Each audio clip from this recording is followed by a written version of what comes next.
Hi, I'm Kelly Sutherland McLeod, an architect based in Long Beach, California, and you are listening to U.S. Modernist Radio. Mama don't allow no architecture around here. Mama don't allow no architecture around here. Oh, I don't care what Mama don't allow, gonna draw mine modern anyhow. Mama don't allow no architecture around here. Welcome to U.S. Modernist Radio, where we talk and laugh with people who enjoy, own, create, dream about, preserve, love, and hate modernist architecture, the most exciting and controversial buildings in the world. I'm Tom Guild. One of the first modernist houses that hit superstar status in Los Angeles was designed in 1922 by a protege of Frank Lloyd Wright, Austrian architect Rudolf Michael Schindler. He and his wife shared the house with the builder and his wife, and later Schindler shared the house with another Frank Lloyd Wright protege, Richard Neutra. Then Schindler's wife moved out, even though the Neutras stayed, and there was a lot of drama. Wah, wah, wah. If the E! Network was around back then, there definitely would have been a reality TV miniseries. Schindler was a man about town, a true artist, a real bohemian, and he could certainly hold his own against any Kardashian today. The house, located on Kings Road in L.A., retained its iconic status and has been immaculately preserved by the Mack Foundation, a branch of the Austrian government. 2022 is the 100th anniversary of Schindler's Kings Road house, and today we'll talk with photographer Mona Kuhn, who did an exhibition about the house earlier this year, and our very own Michela O'Connor-Abrams, who lived at the Kings Road house during her childhood. Later on, from New Orleans, musical guest Helen Gillet. And now, your host, who can never keep up with the Kardashians, Mr. Modernism, George Smart. Thanks, Tom. Rudolf Schindler was a fascinating architect. Schindler and Richard Neutra collaborated on an entry for the 1927 League of Nations competition, and later they formed a firm with Karol Aronovici called the Architectural Group for Industry and Commerce. The breakup of Neutra and Schindler's partnership is often accorded to Neutra stealing client Philip Lovell for the Lovell Health House. But according to Neutra's son Raymond, it was not that simple. Schindler was busy with projects like the Wolf House on Catalina and the unbuilt Transparent House for former Wright client Aline Barnsdall. Philip Lovell was grumpy about an earlier 1924 Schindler cabin that collapsed in the snow during its first winter. Schindler was also having an affair with Harriet Freeman, Lovell's sister-in-law, who Lovell intensely disliked, and Lovell didn't want the architect of his health house under her influence. Wow. Schindler was just as happy not to put up with Lovell, and the project shifted to Neutra. See, I told you, this stuff would kill on the E! Network. Yeah, you can't make this stuff up, can you? There's not nearly as much media available about Schindler, but the good news is there are one, possibly two documentaries coming out in 2022 or 2023 that feature never-before-seen photos, and we're told video. U.S. Modernist Radio is underwritten by Diane Bald and the Budman family, restoring significant architecture in Toronto, Los Angeles, Malibu, and Palm Springs, and by modernist realtor Angela Roll. In a story that we are largely making up, modernist realtor Angela Roll worked her way through college, dancing like no one's watching to Mambo No. 5 and brilliantly house-flipping Neutra, sometimes simultaneously. At 22, following a celebrity-filled party at a famous hillside L.A. modernist house involving diving off the roof into the pool, absolute le monde, and a new use for WD-40, Angela was recruited to the architecture school, where after years of sleep-deprived design studios, she's now a modernist real estate agent with specialized training, advising buyers and sellers on everything from appropriate renovation to saving a completely doomed mid-century house from destruction. That last one is true. Reach her at angelaroll.com. That's ROEHL or 919-995-0550. Schindler is a name most everyone knows, for different reasons and for different Schindlers. There's Schindler, the elevator and escalator company, which was founded in 1874.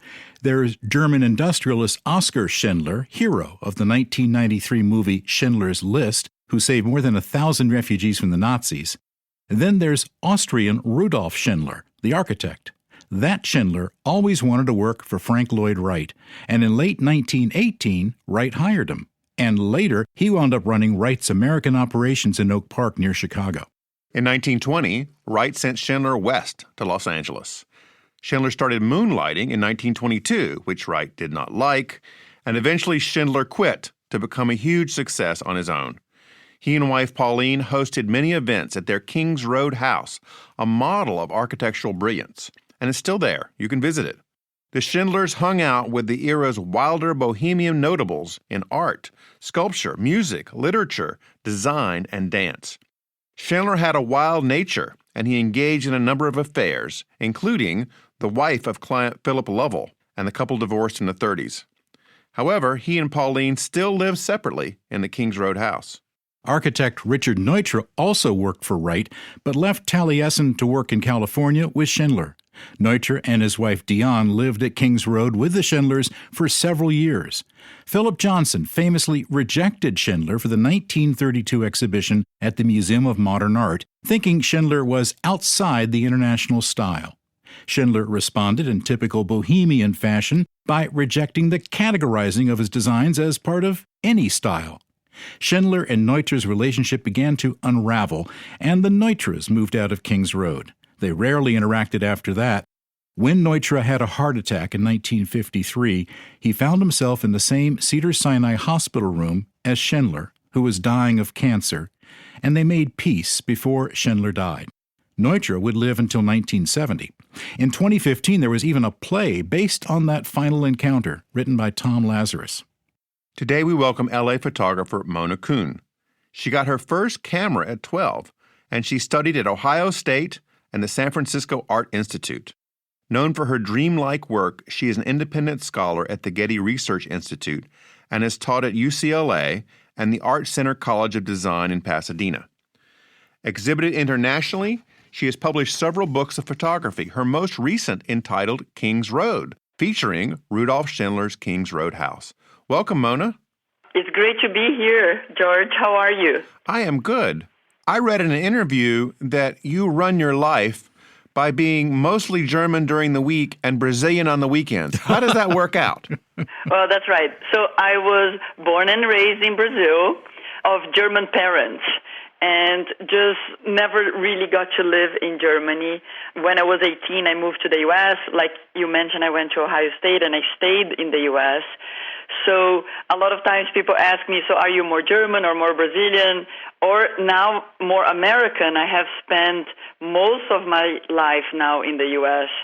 So I found some balance there by evoking my German side during the week and really being productive, but definitely relaxing on the weekends and try to catch up with the other side of life. So you're saying that Brazilians are not productive people?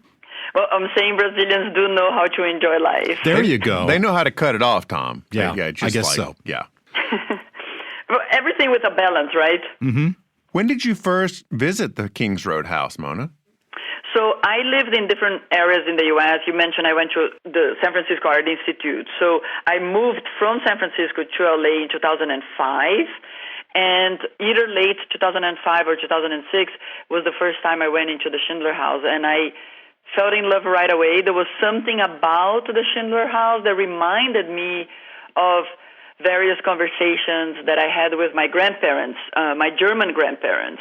And those conversations were really a little bit more into minimalism or a more ascetic way of living or living the frills on the side. And for whatever reason, I felt that spirit in the house or a similar spirit. And it was not until later on when I spent some time in Vienna that I met the director at the time of the Mack Museum, and he mentioned to me, have you ever thought about photographing at the Schindler House? So I came back to the U.S., I came back to L.A., and with his help had a little bit of a introduction to the director here in L.A. who said, well, in between exhibitions, because the Schindler House in Los Angeles is used as an exhibition space. So in between the exhibitions, I was allowed to photograph around and try to find a visual vocabulary.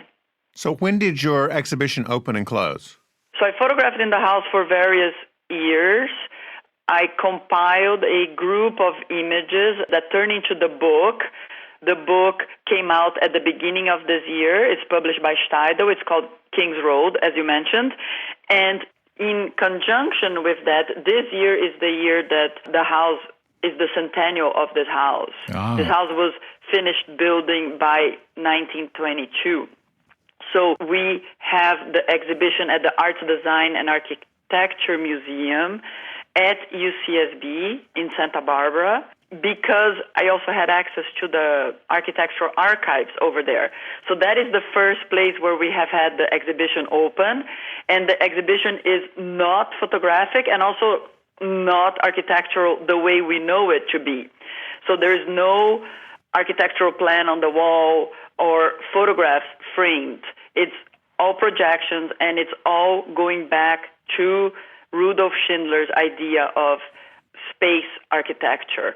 So we use a lot of his concepts together with the curator Silvia Pereira to really bring the concept of this exhibition to align with Schindler's space architecture. So it's all floating, it's moving, we have spatial sound design, and it's something you really have to experience in person.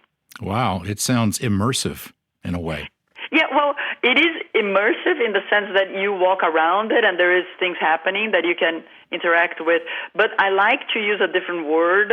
I like to say that it's multidimensional. Well, your photography in general has a very dreamlike quality. How did you engage with time and space working with the King's Roadhouse? So when I was already accumulating some images there, and I first met the curator, Silvia Pereira, she said, "Oh, I would love to see what you're doing." So the moment that I showed her the images that I was taking, she was taken by it because it had already these elements of space to it. You know, there's a pendulum in photography where photography can be used as a record or a documentation of something.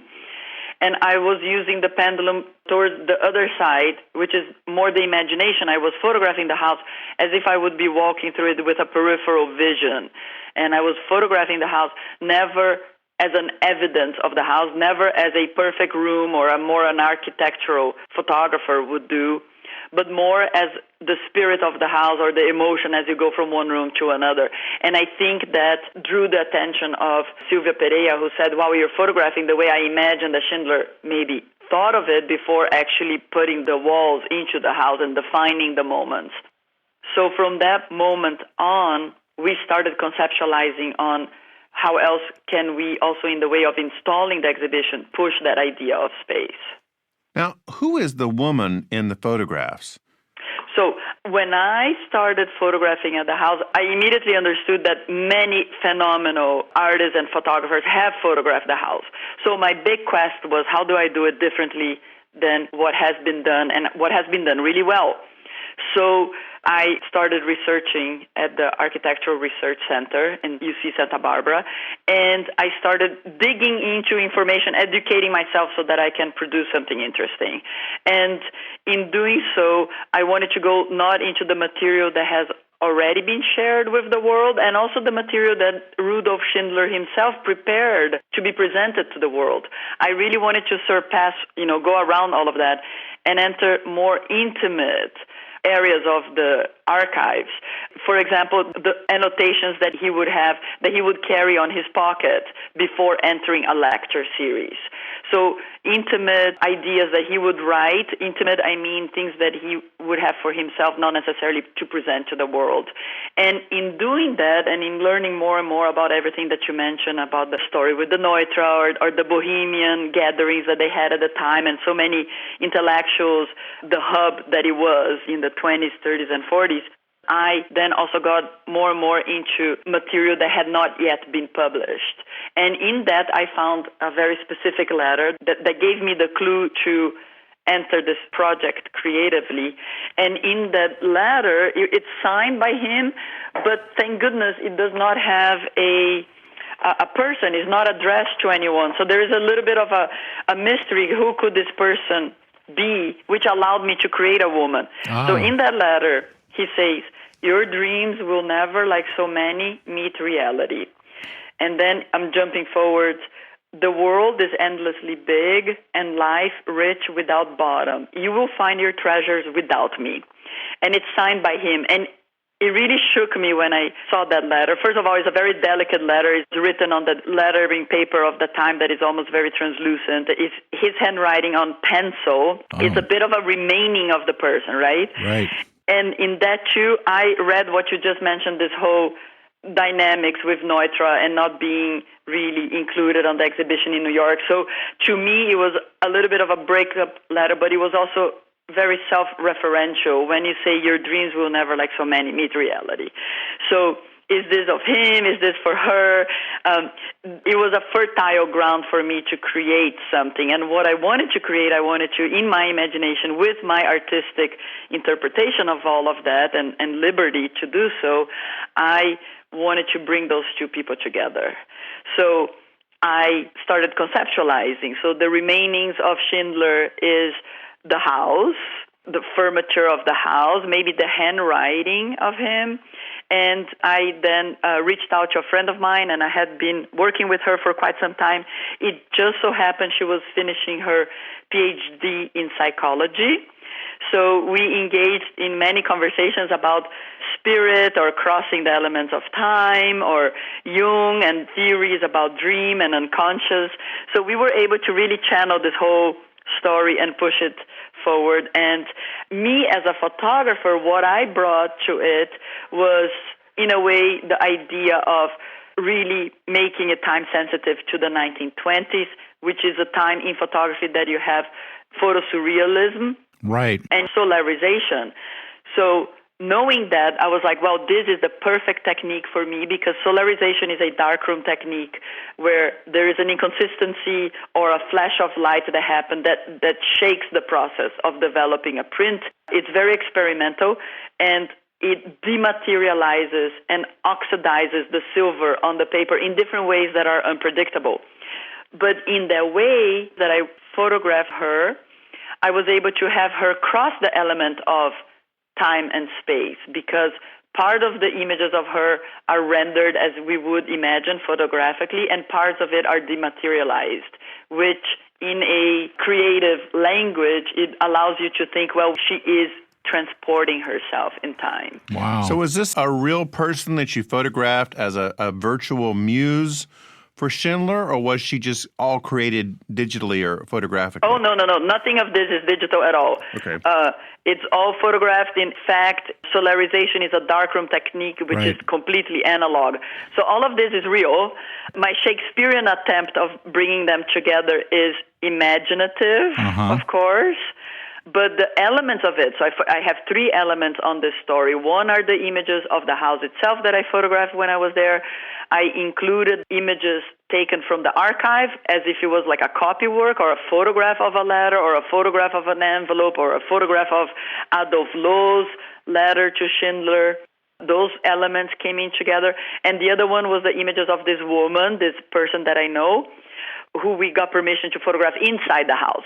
So I photographed her in the house for 2-3 days, and from those images we selected the best ones, which then were brought to the darkroom. Now, with all of that, which is all still based, right? So it's all photographs of the house, the person, and the records from the archive. Then from those stills, we created a installation that is all projections. So we're projecting stills, but it is using software to make them move so that it's not just a slideshow, but it is something that moves in and around itself, and there's a little bit of animation into it as well, but very, very classy and finely done in accordance to the time where the house was built. And I also work with a composer who did a 15-minute original score, and we use multi-channels for the music so that it is exciting. Yeah. So you feel it happening in different areas when you're standing in front of it. And it's cool that you turned to solarization, which is truly, like you say, an analog darkroom technique that I remember playing with when I was in high school and had my own darkroom. Yes. You turn the lights on after you make the print. But yeah, it is something that just in the moment, depending on how long you expose your print, you'll get very different results, and it's really hard to describe unless you've seen it. Well, it's very ephemeral, which goes with this whole story, right? It's something that when you are in the darkroom, you cannot predict. Yeah. Rarely is one image exactly the same like the other one because it is an experimental process. And it's almost like you cannot grab the genie is out of the bottle, and you don't know how it's going to transform itself. Right. And that's exactly part of this whole story that I created. Well, Mona, I have to ask this because, it's legal in California now. Is it better to get a little high before going to see an exhibition like this? Well, I think I will leave that up to the people.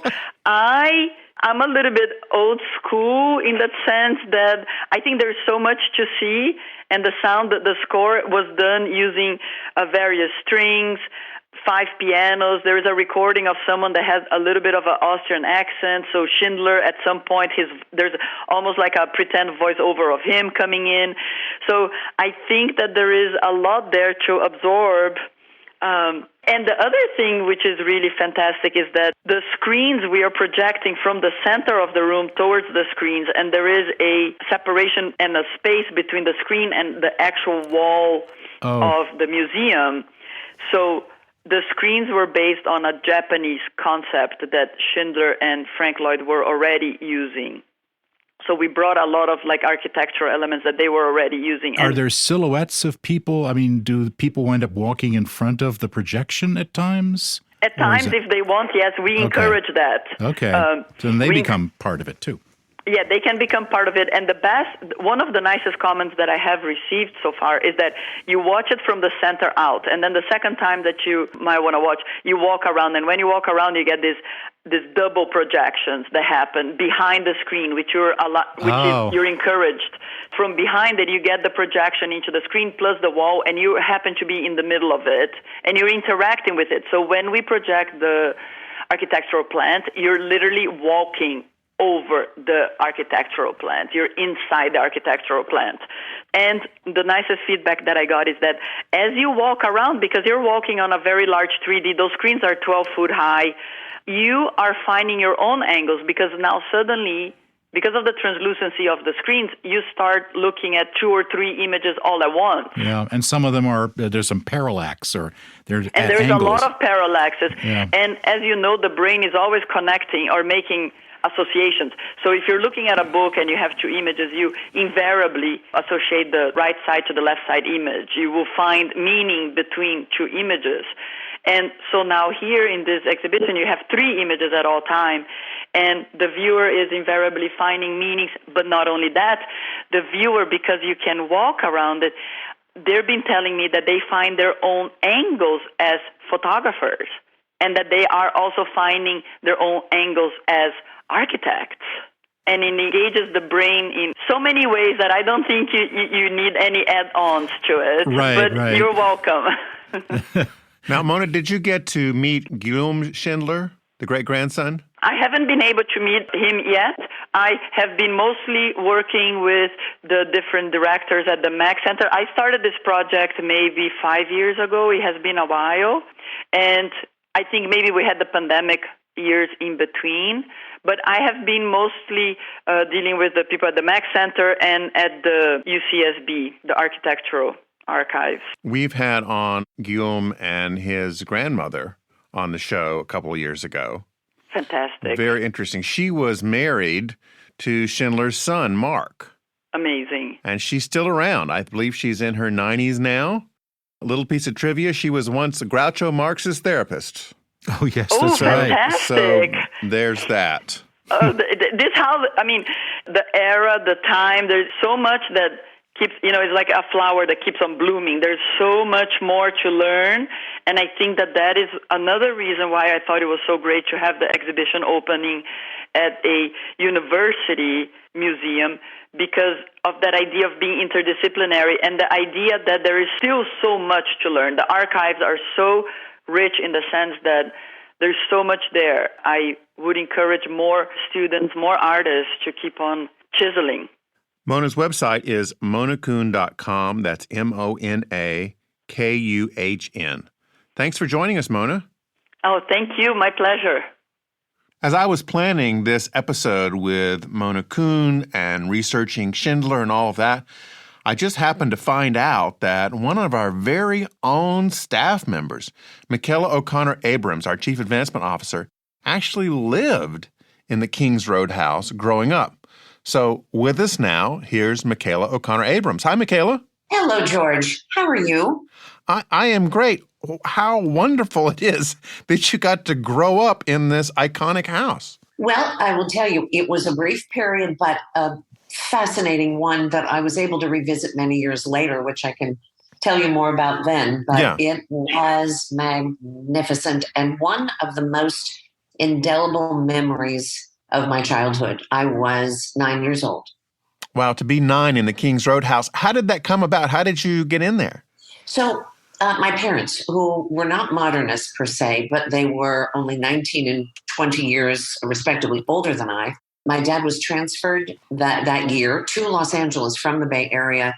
And my mother said, well, we're not moving until Michela has finished the school year. And so my dad set about looking for a rental and went into the LA Times for rent section and saw a home in the Hollywood area, and his office was in Mid-Wilshire, and he called the number, and the woman named Pauline Schindler answered the phone and said, yes, I will meet you here this evening. And my father arrived at the house and thought it was absolutely so Los Angeles, so fascinating, so, almost Jetsons-like, he would say, that it was what they should do. They were, after all, moving to LA, away from a very traditional Tudor home in the Bay Area, and this would just be the perfect thing to do for the first year at least. And called my mother and said, I found the house and this is great. We drive down there and my mother pulls in the driveway. Mind you, she loved that Tudor home that took up an entire corner lot in the Oakland Hills. And I remember absolutely, it was 106 degrees in LA that day. And as she's driving down this driveway with the banana plants hanging over like a grand trellis and a lead to this house, and she sees this, in her mind, tiny flat-roofed home, I remember saying, God damn you, David O'Connor. And here he was bounding out the door to greet us. And I thought, of course, as upset as my mother was, for me, this was a fairy tale. I mean, this was next to Disneyland, which I'd only been to once at that point in my life. And so moving closer to Disneyland was also a bonus. It was amazing. And as we entered, my dad said, now up this staircase is your room. Well, of course, that is the sleeping porch. And talk about a wonderful thing. This is the summer of 1966 in June, or actually late May. And I didn't care how hot it was. At that age, you don't care. And the next door neighbors had a pool that I got to use every day also. So I just walked around that house saying, wow, this is going to be so much fun. And Pauline Schindler was Rudolf Schindler's wife. That's exactly right. And she was an odd woman. Part of our contract was that we take care of the cat named Puss. And my father moved in May 1st. We get there right around Memorial Day. And unfortunately, Puss left the building about 2 weeks into the stay. And my father is a huge animal nut. So it wasn't because he wasn't feeding Puss. And he would tell the story for years about him walking around Kings Road up and down the street saying, here, Puss, Puss, to his great embarrassment and dismay. But Puss never returned. We were sued in small claims court in Beverly Hills for Puss's disappearance, but the judge did. Pauline Schindler sued you. Yes, so we also have that to put, in the history books. That's exactly right. But the judge said, I'm sorry, Mrs. Schindler, it appears Mr. O'Connor, who loves animals and has 2 cats and 2 dogs of his own, did not intentionally lose Puss. So anyway, but it just was a magical 6 months. Really, it was almost a full year because we then found another house in Silver Lake. But this was just amazing. I mean, entertaining on the lawn and opening up all the doors, right? So that it was the quintessential open air home. Just amazing. And minimalist would be putting it mildly for my mother because she just had never seen a place that didn't have crown moldings and carpeting or hardwood floors. And so she said, I don't understand. Why does anybody like cement and glass? So it was quite the adventure. I haven't gotten to visit the house yet, but I understand that it was organized in a kind of bi-nuclear fashion. In fact, the Schindlers and the Neutres lived there together in the 30s. Did you have the whole house to yourself, or did you have to share it with another family? Whole house to ourselves. However, the architect's studio that he built was rented to an architect. Okay. And it was fascinating to, actually kind of live on a property with somebody else. They were wonderful people. And they took me in and kind of showed me what they were doing. I think that might have really begun my love of architecture, and my understanding about its import was through the eyes of this couple, who were incredibly talented and wonderful. I will tell you, there's only one scary story that happened in one night, one hot August night. I realized somebody was crawling in the window of the sleeping porch, having climbed the tree and coming in the window. And I was too scared to scream. And the man put his finger up to his lips, like, don't say anything, kind of. And somehow I knew he wasn't there to hurt me. And he opened the filing cabinet and put in a bag and removed all the files and crawled back out the window and left. And I told my parents about it at breakfast the next morning. So what secret files was he stealing? Was it the architect's files or the Schindler files, or what? Well, as you probably have read and heard famously, that Pauline Schindler was notably part of the Communist Party. Ah, okay. Oh. And she was, albeit not very notably in terms of major press, being investigated for it. And keep in mind, this is the 60s. So what my parents surmised was that she had sent somebody to take all the files, so if they came into the house, they wouldn't find anything. Huh. Well, you think that she'd just come in and not break into a poor child's sleeping porch? Yeah, well, one would think, but I can only tell you that I remember thinking, oh, okay, and this looked perfectly normal, didn't look like, didn't have a mask on, and just came in, dumped the files in a bag, and went back out, and that was it. And over my Cheerios, I said, this man that came in last night, all he did was take some files. And I remember my parents going, excuse me, what do you mean? Well, that, of course, endeared my mother even more to this house. Well, you did say that she was eccentric, Pauline. Yes, very much so. Very, very much so. So we were going to stay longer, and my father thought, there's just enough going on here that perhaps we find this next house in the neighborhood where they had chosen schools in Silver Lake, which turned out to be, of course, another bastion of modern architecture, and was such a gift for the rest of my life until I went to college, lived there. You can visit the Kings Road house. It is now owned by the Max Center, which is part of the Austrian government. They have tours, they have special events, they have, of course, the exhibition like Mona was part of. Just look it up online. Thanks so much for joining us, Michela. Thank you very much, George. Happy to share.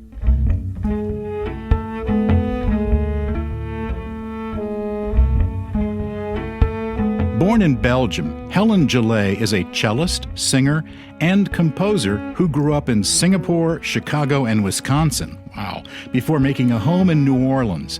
She's a regular at jazz festivals all over the world, including New Orleans, Copenhagen, Darwin, Milan, and Berlin. Helen has recorded with Arcade Fire, Kid Koala, Furman, Cassandra Wilson, Dr. John, Marianne Faithfull, and Danny Brilliant. We met her thanks to our favorite local jazz band, Peter Lamb and the Wolves. Welcome to U.S. Modernist, Helen. Thank you for having me. Happy to be here. Hey, Helen, before we get started with the music, you've been described with a very unique job description. I've heard you called a surrealist archaeologist. What is all that about? Well, besides my anthropology double major in undergraduate, the surrealist is a nod to Belgium, my homeland. 98% of the world's French comic books come from Belgium, including the Smurfs and Really? Of course Tintin. And, yeah. Wow. Yeah, and there's a big, rich history of storytelling from the neighbors to the Black Forest, where the Brothers Grimm are from in Germany, right across the borders where my Gillet family is from. And there's been a big tradition of storytelling and word charades and performances where we get really abstract around the dinner table. And it's just been a part of my upbringing to kind of have that surrealist mindset. And then as I get into jazz and creative music, I like to think abstractly as a musician. That comes with the territory as well. The archaeology is a little bit more related to my looping pedal. I believe it was John Garlick from the Boston Globe wrote that about me after a phone interview. Is that a gadget of some kind? Yes. So a looping pedal is one that you can record yourself live and play it back immediately and layer your own, whatever you're putting in there. In my case, the cello, sometimes my voice as well. But you can create layer upon layer. And like Andrew Bird is really wonderful at this on the violin. Mm-hmm. And I always get extremely red-cheeked, honored when somebody compares me to him at my shows. But looping should be a fluid art form that takes time to practice, so that you can make it artistic. And so it doesn't sound like robots are assaulting you. Right. And I think of it as like a studio trick, but to be able to do it live, that's a special skill. You kind of have to have your timing just right. Yeah. I lovingly call my right foot after a Shag song, My Pal Foot Foot. So she's Foot Foot. So you have nicknames for your feet. I get it. Yes, I do. Just the right foot. Okay. The left one hasn't earned her nickname yet. Here's an example of Helen doing just that with the looping pedal. Inspired by the Israeli composer Nema Sabar, she wrote the song Vautour about being a culture vulture, because vautour means vulture in French, and how art and ideas recycle themselves through human history. Here's Helen with Vautour.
So what are you singing in there? I'm not fluent in French. Oh, that's okay. I always say pardon my French, but I was raised speaking 2 languages, so it's in my art. I was saying tous les traditions, all the traditions, reconstitution, reconstituted. Ça vaut bien un tour, les humains sont des vautours. So it's worth doing them again. Humans are just like vultures. Oh, So okay. And it rhymes in French. It does. It sounds weird in English, but everything sounds better in French. I'm so lucky to be able. C'est très bien. Moi aussi. Yeah. Alors, c'est magnifique. Je n'ai jamais entendu le violoncelle jouer comme ça. Oh, mais merci. Merci beaucoup. You see, Your French is beautiful. Well, thank you, because I just did it on Google Translate. Oh, Tu es un garçon très fluent. oh, you better quit while you're ahead. I know. Exactly. I know, Yes, I know. I learned my pronunciation in 6th grade, but I don't remember any words. Tell us about a fascinating thing you did for a cellist. I'd never seen a cellist do this before. You gave a TED Talk. I did. Yes, I did. It was really beautiful to be able to share my looping technique and meet all these wonderful people through TED. TED is an incredible place. You're behind the scenes waiting your turn and listening to the most amazing speeches and people with amazing ideas all around the world. And it was a wonderful experience. Plus, I got to play on the red dot, so I'll forever think of that when I've got my loop pedal down there, this big red dot. What's the red dot? It's this leave it to somebody who's looking at the floor all the time while she's playing. But it's this big giant carpet that they have, a circular red carpet that is like people have to stand on it. Now you'll notice it when you watch the next TED Talk. But It's sort of like the home base for your presentation. Yeah, exactly. And so you got to be there. I got to be on the red dot. I get it. Red dot marks the spot. That's I right. guess. That's right. Hit your It was marks. a wonderful experience. I was very honored that they asked me to come do that. I've been in New Orleans 20 years and learning how to play music really from really, amazing musicians that end up here, influenced by styles of music from Afro-Cuban to, obviously trad jazz and funk and. So you're plucking everything. the cello. Are you ever bowing the cello? Yes. On that song, you heard me start out with plucking. Uh-huh. I start out with like a bass line and on this one, and then I added what I like to call a guitar kind of lick. Mm-hmm. And then I actually slapped the body of the cello for drumming, for percussive. It sounds like a very high-pitched bongo, but it adds the percussive element. And then I use My wife bow does that and to me all the time, so yeah. A You very know. high-pitched Yeah, wail you goes out of it. recognize- Yeah. Taking a dark turn here. But then the bow, and for sound engineers or anybody who's a studio musician or has recorded their music in the studio with strings, I add what's referred to as pads, like string pads, just layers of long notes that create harmony, and then I solo over top of that, and I like to create textures with harmonics, and I've done a lot of improvised music over the years, so I've definitely tried to mine or excavate, if we want to go back to an anthropological reference, the different sounds of a cello that a cello can make from all over the instrument and all of its possibilities. So I like to use it to its full capacity. Now, when you fly, do you have to buy your cello a seat? I was going to say, it's not the most portable instrument. Ooh, no, not very affordable. So I actually have a wonderful flight case. Shout out to the Rouillard family in Quebec, who makes these wonderful cases out of airplane aluminum that are very lightweight and extremely sturdy. Wow. And I have been touring around the world for the last decade with this case, and knock on wood, it's been doing really, really well. So the United luggage handlers can't bash it into pieces like they did that guy's guitar a couple of years ago? They really like to try, but they can't really break through this one. It's a really great case. Actually, I researched for 6 months on all these cello blogs around the world, and I finally found this blog that somebody had said, oh, yeah, I saw my cello being unloaded from the plane, and it was upside down, and then they threw it, and it got sandwiched between 2 trucks. And I was like, oh, my no. God. And then it arrived on a conveyor belt, and it had a dent in the case, but the cello was unscathed, and that's the case I bought. Ah. So that's a scary story with a happy ending. Yeah. Exactly. And so, yeah, that's like the story of my life. This next song is called Slow Drag Pavageau, which was inspired by New Orleans bassist and instrument maker Alcide Pavageau. Did I say that right? Absolutely. What's the story there? So Alcide was a Preservation Hall bass player. He played all around New Orleans. And he built himself an extra bass. He had a regular upright bass, but he built himself a bass that he could really bring outside in this humid climate and not worry about, out of a wooden barrel and a bedpost for the neck, and these old antique keys for the pegs that hold the strings, and these F-holes that look like Harry Potter lightning bolts. And I got to see this at the Jazz Museum was doing a Women in Jazz exhibit, and they featured me there, and they showed me around the museum, and I got to see this bass in the back room, and I got so inspired that I wrote a song for him. And because if you see my cello now, it's got my handprints on there and nail marks from slapping like a bass player would have, nail marks on their bass. It's just got a lot of marks on it, and I kind of respect him for building himself an instrument that could withstand the tough nature of being a musician in the city. So I wrote a song about it. It's sort of a metaphor for the journey I've taken with my career here in New Orleans. Here's Helen with Slow Drag Pavageau.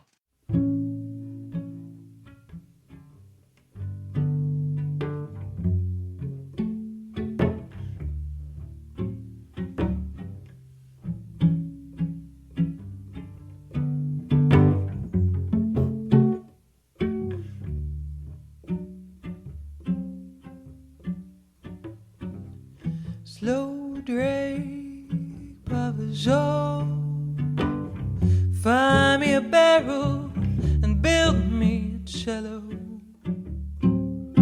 'cause I've been dragging this good heart around. The grit and the ego and the noise of this town. Slow drag Pavageau, find me a barrel and build me a cello. Lord, let me strut with a barrel cello and march in parades across Broad to the bayou before my last anchor pulls away, and I bury these fingers in a second grave. Slow drag Pavageau, find me a barrel, build me a cello.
Slow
let me strut with the barrel cello and marching parades across Broad to the bayou before my last anchor pulls away, and I bury these fingers in a second grave slow dray. Papa Joe, find me a cello and